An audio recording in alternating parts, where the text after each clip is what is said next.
Hello guys, how are you doing? I hope you're doing great. And leo tunachambua hii market ya dollar, GU and EU. Then tutaguzia about stock indices kidogo as we go along, sindio? So on this chart, this is our dollar index and we can see that it may form an expansion to the upside. Don't forget that we have a target to the upside.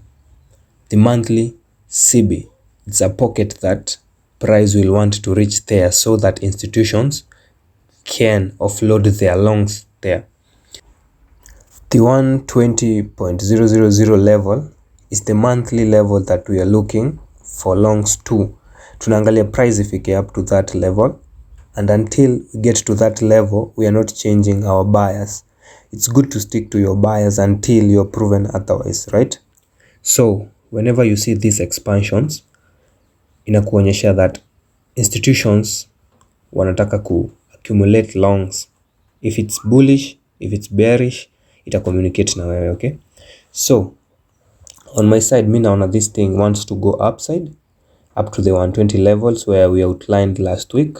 So with these levels in mind, what you do is that you hunt for your entries during the kill zones. During the kill zones is when you will see a setup that resembles this one on the lower time frame. And most importantly, kitu kama 5 minutes, that's the time frame yenye mimi naonaga ikiwa easy to trade on and kuangalia most refined entries. Okay, this is the euro dollar chart 1 hour, and we can see yesterday price actually formed a good price action. Okay, ili form a good setup because ilitupatia what we looked at into the weekly chart last week, if you can remember.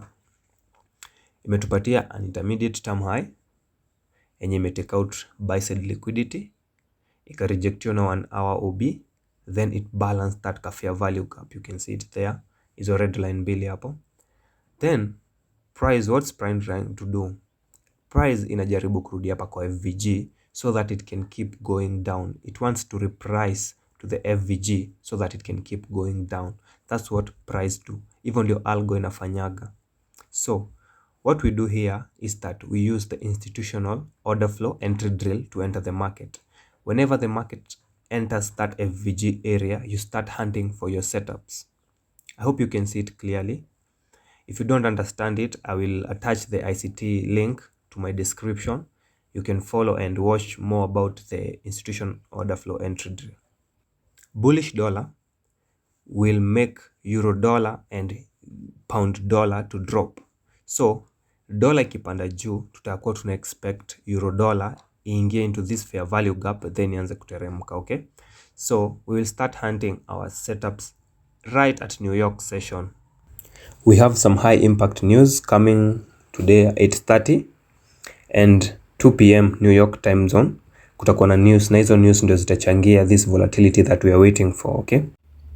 So this is the pound dollar chart, and as we can see, price in deliver fiti kabisa.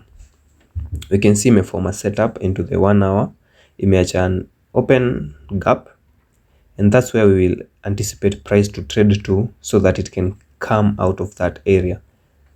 Ukiangalia kwa 4 hour chart GU, I'll leave that for you.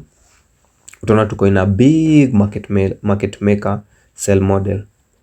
I guess we are about 500 pips away from the destination, and that's quite a good sum.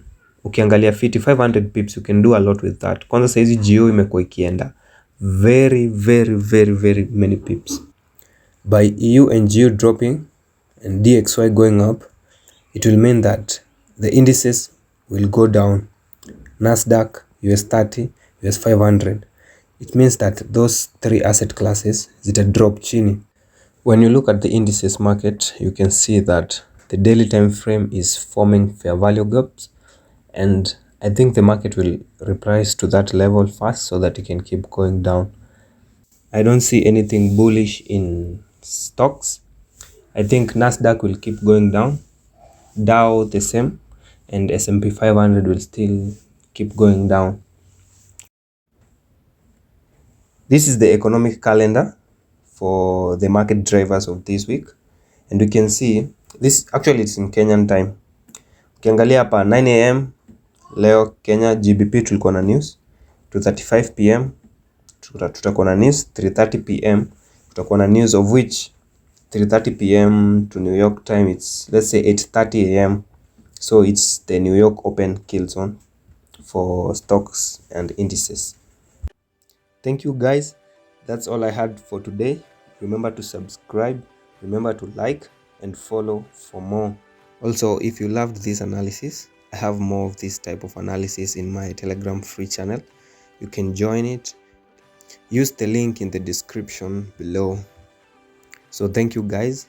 I'll talk to you next time during the market review of how our analysis performed.